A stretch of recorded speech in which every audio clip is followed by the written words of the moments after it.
नमस्कार दोस्तों, स्वागत है आपका आज के मुख्य समाचार में, जिसमें सबसे पहली और बड़ी खबर में आपको बताएंगे कि चंद्रशेखर आजाद का शॉकिंग बयान। महाकुंभ हादसे के सबसे बड़े दोषी हैं बागेश्वर बाबा।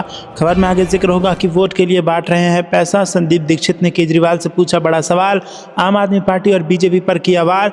आगे आपको बताएंगे कि राहुल गांधी ने केजरीवाल को मोदी से भी चालाक बताया, कहा हम झूठे वादे नहीं कर सकते। आगे जिक्र होगा कि सरकार महाकुंभ में फंसे लोगों को भोजन, कपड़ा और दवा उपलब्ध कराए, अखिलेश यादव की मांग। और आगे जिक्र होगा कि तेजस्वी यादव ने पापा लालू के MY का मतलब बदल डाला, अब नए तीर से करेंगे NDA पर वार। दोस्तों, हर एक खबर की गहराई में आपको ले जाएंगे, लेकिन उससे पहले आपसे निवेदन की वीडियो कीजिए लाइक और चैनल को सब्सक्राइब करके बेल आइकन दबाकर कमेंट में लिखिए जय हिंद। रुक करते हैं सबसे पहली और बड़ी खबर की तरफ। चंद्रशेखर आजाद का शॉकिंग बयान। महाकुंभ हादसे के सबसे बड़े दोषी हैं बागेश्वर बाबा। जी हां दोस्तों, आपको बता दें कि प्रयागराज के महाकुंभ में हुए हादसे को लेकर नगीना से लोकसभा सांसद और आजाद समाज पार्टी के राष्ट्रीय अध्यक्ष चंद्रशेखर आजाद रावण ने बागेश्वर धाम सरकार धीरेन्द्र कृष्ण शास्त्री को दोषी बताया है। उन्होंने बागेश्वर बाबा पर मुकदमा दर्ज कर कार्रवाई करने की बात कही है।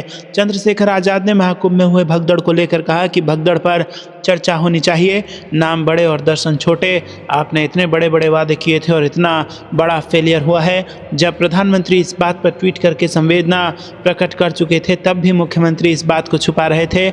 इस पर जांच हो और चर्चा हो कि वहाँ ऐसी घटना क्यों हुई। बागेश्वर बाबा पर आरोप लगाते हुए चंद्रशेखर आजाद रावण ने कहा कि एक बागेश्वर बाबा है जिन्होंने कहीं कुंभ में खड़ा होकर कहा था कि जो यहाँ नहीं आएगा मौनी अमावस्या पर, जब यहाँ अमृत वर्षा होगी वो देशद्रोही होगा।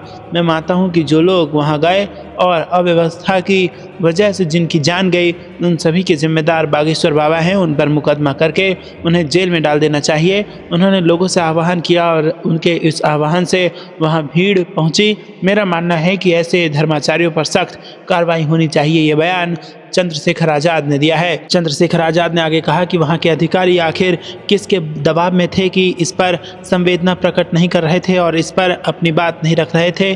कुंभ के साथ साथ बागपत में भी जैन समाज के श्रद्धालुओं के कार्यक्रम में 16-17 लोगों की जान जाने की खबर है। उनको क्या मुआवजा मिला? कुंभ में जिनकी जान गई उन्हें मुआवजा दिया, लेकिन यहाँ के लिए कुछ नहीं। मुआवजा देने में भी गैर बराबरी कर रहे हैं। रुक करते हैं अगली ब्रेकिंग न्यूज की तरफ। वोट के लिए बांट रहे पैसे। संदीप दीक्षित ने केजरीवाल से पूछा बड़ा सवाल। आम आदमी पार्टी और बीजेपी पर भी किया वार। जी हां दोस्तों, आपको बता दें कि नई दिल्ली सीट से कांग्रेस के प्रत्याशी संदीप दीक्षित ने आम आदमी पार्टी के संयोजक अरविंद केजरीवाल पर हमला बोला। साथ ही उन्होंने भारतीय जनता पार्टी पर भी निशाना साधा। कांग्रेस प्रत्याशी संदीप दीक्षित ने कहा कि अरविंद केजरीवाल ने कहा कि मैंने इतना काम किया है, मैंने तो सिर्फ इतना कहा है कि जो भी बोलिए रिकॉर्ड के साथ बोलिए। आज दोपहर 3 बजे साफ हो जाएगा कि या तो कांग्रेस सच बोल रही है या फिर आम आदमी पार्टी। दोस्तों, रुक करते हैं अगली ब्रेकिंग न्यूज़ की तरफ।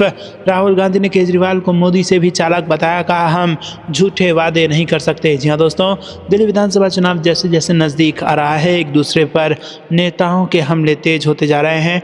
कांग्रेस नेता राहुल गांधी ने बादली विधानसभा क्षेत्र में एक चुनावी जनसभा में आम आदमी पार्टी के मुखिया अरविंद केजरीवाल पर जोरदार हमला बोला। उन्होंने केजरीवाल को PM मोदी से भी चालाक बता दिया। बादली विधानसभा क्षेत्र में एक रैली को संबोधित करते हुए कांग्रेस सांसद और लोकसभा में विपक्ष नेता राहुल गांधी ने कहा कि केजरीवाल जी, 5 साल पहले आप यमुना का पानी पीने के बारे में बात कर रहे थे। आज किसी ने मुझे बताया कि वो यमुना नदी की बोतलें लेकर प्रेस कॉन्फ्रेंस कर रहे हैं। राहुल गांधी ने कहा कि ये एक खोखलापन है। राहुल गांधी ने कहा कि अरविंद केजरीवाल झूठ बोलते रहते हैं। जिस तरह से PM मोदी झूठ बोलते हैं, उसी तरह केजरीवाल भी झूठ बोलते हैं। उनमें कोई खास अंतर नहीं है। कहा कि केजरीवाल जी मोदी जी से भी ज़्यादा चालाक हैं। उन्होंने लोगों से कहा कि आप एक बात मत भूलिए, आपके साथ कौन खड़ा होता है, संविधान कौन बचाता है और सच कौन बोलता है। राहुल गांधी ने कहा कि आप मेरा पिछले 20 साल का भाषण देख लीजिए। मनरेगा का वादा किया, उसे पूरा किया। भोजन के अधिकार का वादा किया, उसे दिलवाया। कर्जा माफ़ी वादा किया, उसे दिलवाया। कर्नाटक में मुफ्त में महिलाओं को बस में सफ़र करवाने का वादा किया, उसे पूरा किया। कर्नाटक और तेलंगाना में महिलाओं के बैंक खातों में पैसा डालने का वादा किया, हमने पैसा डाला। और छत्तीसगढ़ में किसानों को धान के सही दाम दिलवाने का वादा किया और हमने वो भी दिलवाया। राहुल गांधी ने कहा कि वो झूठे वायदे नहीं करना चाहते और ना कर सकते हैं। हमारा आपके साथ दूसरे तरीके का रिश्ता है, मोहब्बत का रिश्ता है। उन्होंने लोगों से देवली से कांग्रेस के उम्मीदवार देवेंद्र यादव को जीत दिलाने की अपील की है। रुक करते हैं अगली ब्रेकिंग न्यूज़ की तरफ। सरकार महाकुंभ में फंसे लोगों को भोजन, कपड़ा और दवा उपलब्ध कराए, अखिलेश यादव ने कर दी ये मांग। या दोस्तों, समाजवादी पार्टी के राष्ट्रीय अध्यक्ष अखिलेश यादव ने योगी सरकार से महाकुंभ में फंसे श्रद्धालुओं को राहत देने के लिए भोजन, वस्त्र, चिकित्सा तथा वाहनों में ईंधन उपलब्ध कराने की मांग की है। यूपी सरकार को महाकुंभ में फंसे लोगों के राहत के लिए व्यवस्था संबंधित सुझाव देते हुए सपा प्रमुख ने शुक्रवार को अपने आधिकारिक एक्स खाते पर एक पोस्ट में कहा कि भोजन पानी के लिए जगह जगह दिन रात ढाबे खोलने और भंडारों के आयोजन की अपील की जाए। इसी पोस्ट में यादव ने कहा कि प्रदेश भर से मेडिकल और पैरामेडिकल स्टाफ को स्वयं सेवी लोगों के दुपहिया वाहनों के माध्यम से दूरस्थ इलाकों में फंसे लोगों तक पहुंचाने की व्यवस्था हो। उन्होंने कहा कि महाकुंभ के आसपास और प्रदेश भर में मीलों तक फंसे वाहनों को पेट्रोल डीजल की आपूर्ति सुनिश्चित की जाए। दवाई की दुकानों को दिन रात खोलने की अनुमति दी जाए। रुक करते हैं अगली ब्रेकिंग न्यूज़ की तरफ। तेजस्वी यादव ने लालू यादव के एमवाई का मतलब बदल डाला, अब नए तीर से करेंगे एनडीए पर वार। जी हाँ दोस्तों, आपको बता दें कि आरजेडी नेता तेजस्वी यादव पूरे फॉर्म में हैं। जब से पार्टी ने राष्ट्रीय अध्यक्ष लालू प्रसाद यादव के अधिकार उन्हें दिए हैं, तब से उनके बोल भी बदलने लगे हैं। पार्टी में नीतिगत फैसले लेने का अधिकार मिलते ही उन्होंने कहा कि काम न करने वाले पार्टी में पद पाने की उम्मीद न करें। विधायकों को तो उन्होंने पहले ही चेतावनी दे दी है कि जिन्होंने काम नहीं किया या जो नहीं कर रहे हैं उनके टिकट भी काटे जा सकते हैं। अब उन्होंने आरजेडी को मुस्लिम यादव की समीकरण वाली पार्टी का नया इक्वेशन बनाया है। दोस्तों रुक करते हैं अगली ब्रेकिंग न्यूज़ की तरफ। 11 साल पुराने मामले में राकेश टिकैत का सरेंडर, एमपी एमएलए कोर्ट ने दी जमानत। क्या है आरोप? जी हाँ दोस्तों, आपको बता दें कि यहाँ पर गाजियाबाद में साल 2014 में राष्ट्रीय लोकदल के तत्कालीन राष्ट्रीय अध्यक्ष चौधरी अजीत सिंह की दिल्ली में कोठी खाली कराने के मामले में मुरादनगर सोनिया विहार रेगुलेटर पर किए विरोध प्रदर्शन में आरोपी किसान नेता राकेश टिकैत, विधायक योगेश धामा और पूर्व विधायकों समेत 8 लोगों को अदालत ने शुक्रवार को जमानत दे दी।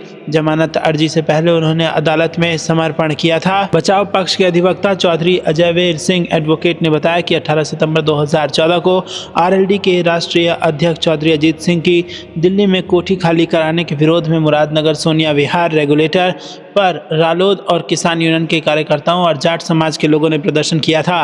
रुक करते हैं अगली ब्रेकिंग न्यूज़ की तरफ। हिंदू धर्म को लेकर सीएम मातोश्री ने क्या बोला? चुनाव के लिए फेंका पासा अब तय करेगी जनता। जी हाँ दोस्तों, दिल्ली के मुख्यमंत्री आतिशी ने विधानसभा चुनाव के दौरान बीजेपी पर बड़ा आरोप लगाया है। उन्होंने बीजेपी पर दिल्ली में पानी की सप्लाई बाधित करने का आरोप लगाया है। उन्होंने कहा है कि हरियाणा की भाजपा सरकार जानबूझकर फैक्ट्री प्रदूषण को यमुना में डाल रही है, जिससे यमुना में एमोनिया की मात्रा बढ़ गई है। दिल्ली के 3 बड़े ट्रीटमेंट प्लांट बंद होने की कगार पर है। आतिशी ने बताया कि उन्होंने इसकी शिकायत करने के लिए चुनाव आयोग से मिलने का समय मांगा है। वहीं उन्होंने कहा कि चुनाव नज़दीक आते ही बीजेपी ऐसी घटिया हरकतों पर उतर आई है। दिल्ली में पीने का पानी यमुना से आता है। 3 ट्रीटमेंट प्लांट में पानी यमुना के वजीराबाद बैराज से चलता है।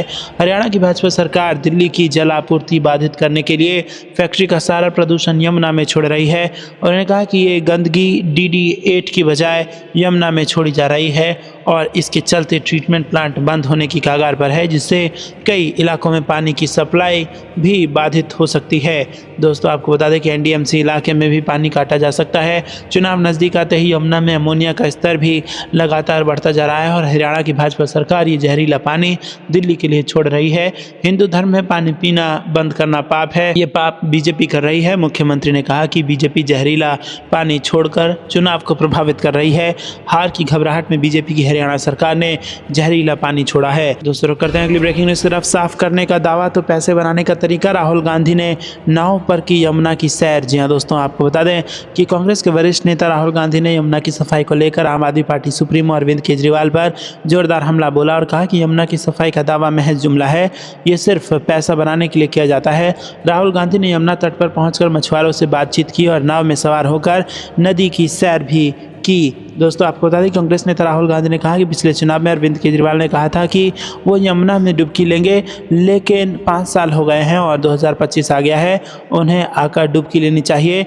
राहुल गांधी ने south Asia network on dams river and people के एसोसिएट कोऑर्डिनेटर भीम सिंह रावत के साथ दिल्ली में यमुना नदी का जायजा लिया।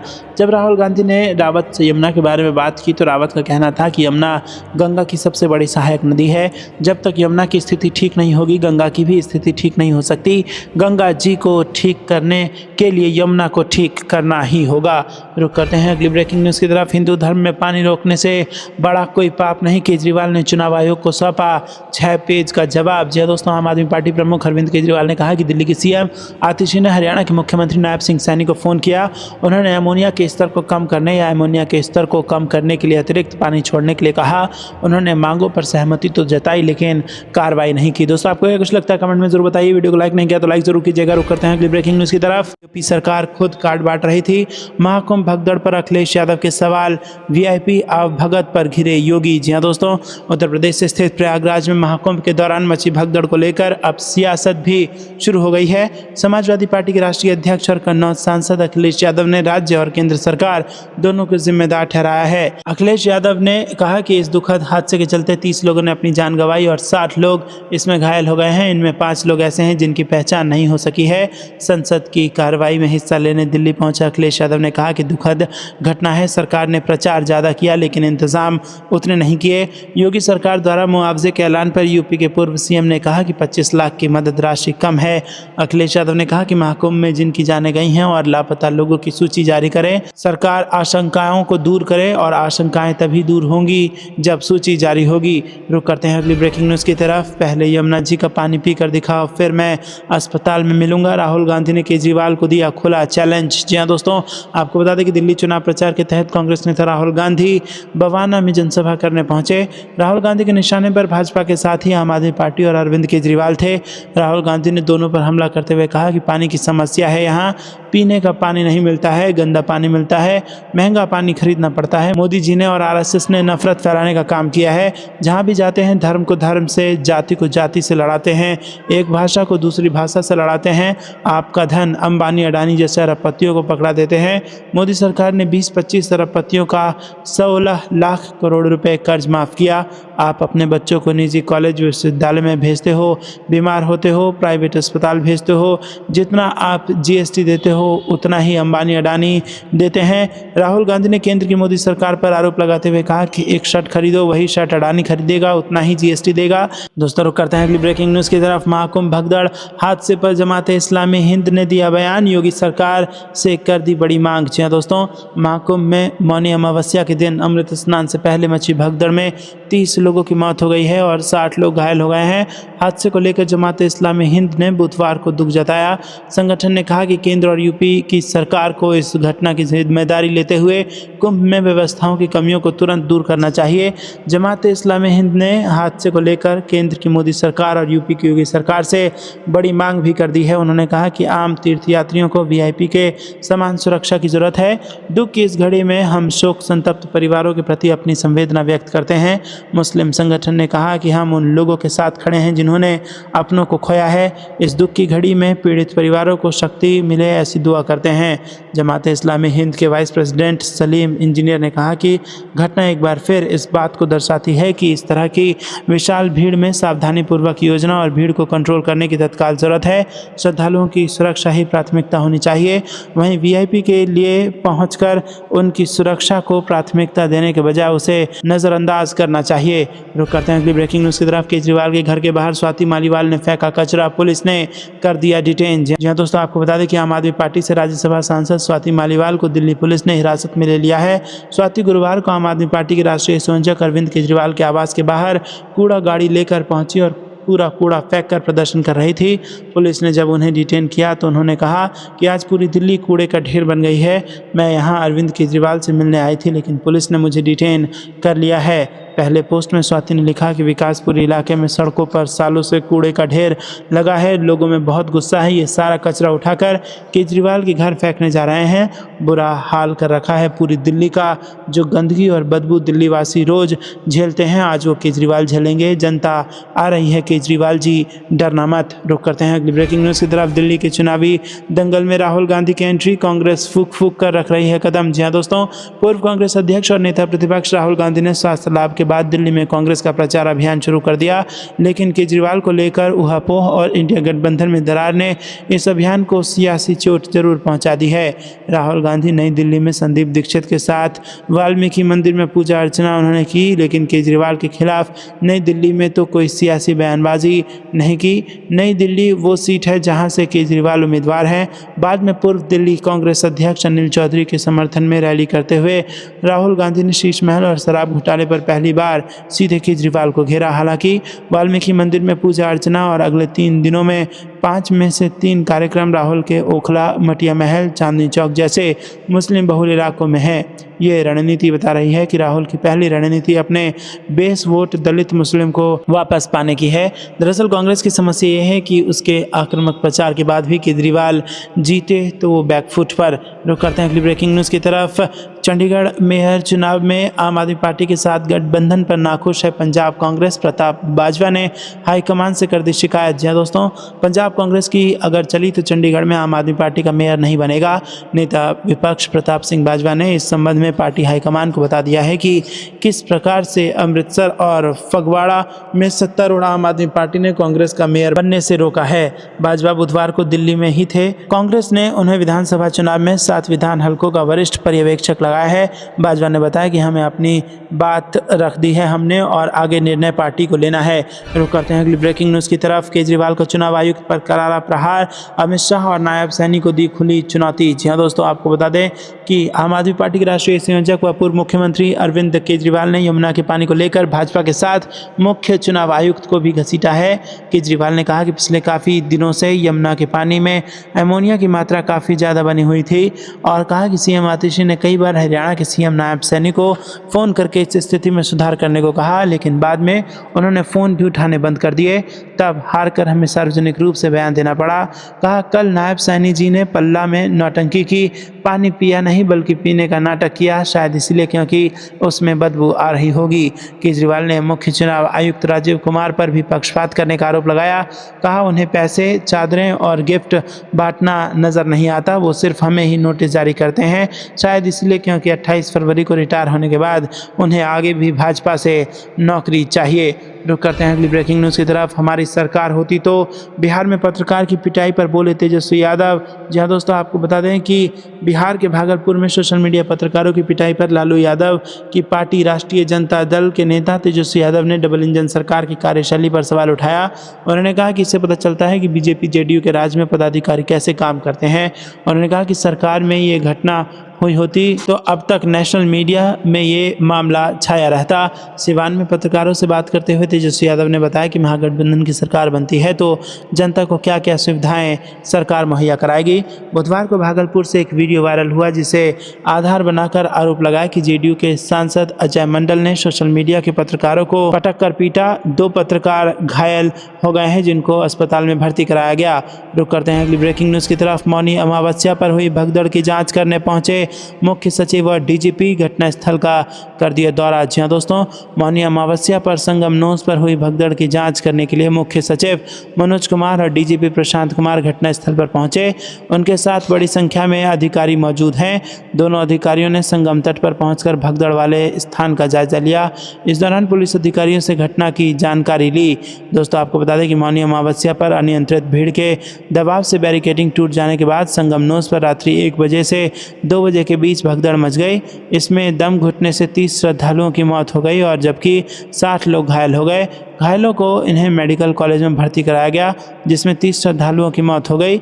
महाकुंभ स्नान पर भीड़ का दबाव बढ़ने पर बैरिकेडिंग टूट गई थी। इसके बाद लोग तेजी से आगे बढ़ने लगे और इस दौरान ब्रह्म मुहूर्त पर स्नान करने से इंतजार में बैठे श्रद्धालुओं के ऊपर से भीड़ का रेला गुजर गया। इसमें 90 घायल श्रद्धालुओं को एम्बुलेंस से मेडिकल कॉलेज ले जाया गया।